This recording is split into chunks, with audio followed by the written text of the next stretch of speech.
The Astral Express has already visited 4 different planets since the launch of the game. And even though all of these planets have many different things going for them, there are still many planets in the universe we haven't visited yet. So I thought it would be fun to take a quick look at some of them and go over what kind of setting they would have. Starting off with Punklorde.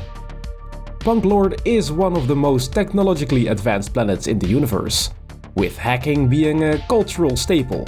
It's not strange for some hackers to be able to hack almost everything, in some cases even reality itself.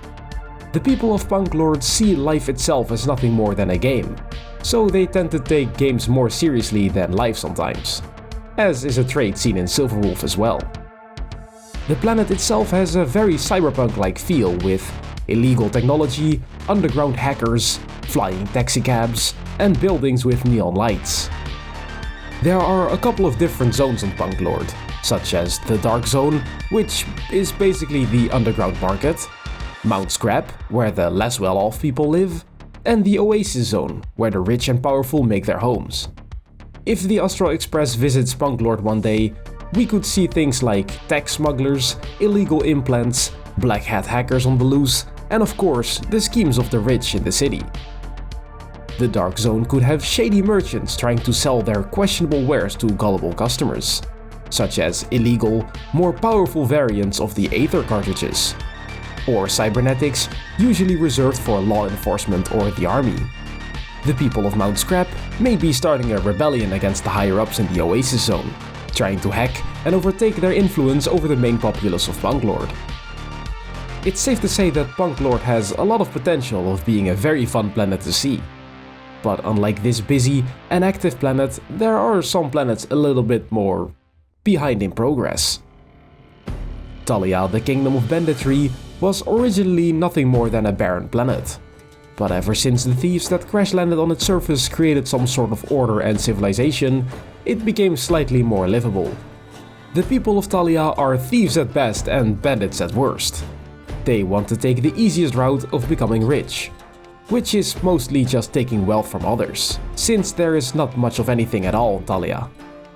The people use scrap to build their vehicles and weapons, and the landscape of Talia is kind of strange compared to other planets, since most people live underground in cave systems to escape the extreme weather on the surface.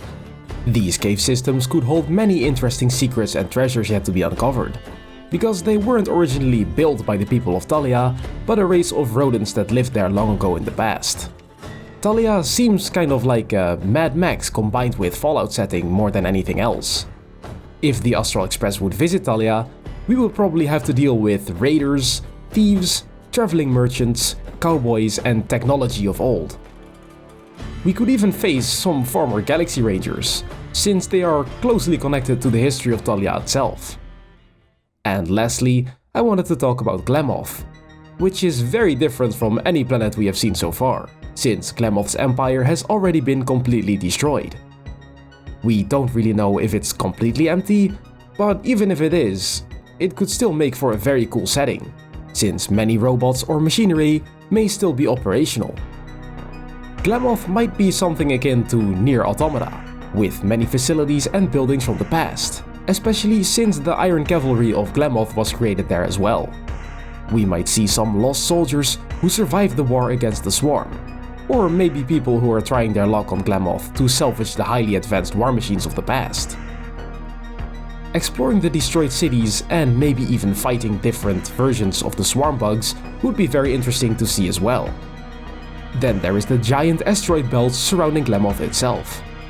After their war against the Swarm, many destroyed warships, mechanical soldiers, and bug corpses still float around in space. So even if we cannot explore the surface of Gloth itself, there might be some giant warships and command towers to explore. And these are just some of the planets we could see in the future. Let me know if there are any planets you would like to visit as well. Anyways, I hope you enjoyed it. Have a good one. Bye!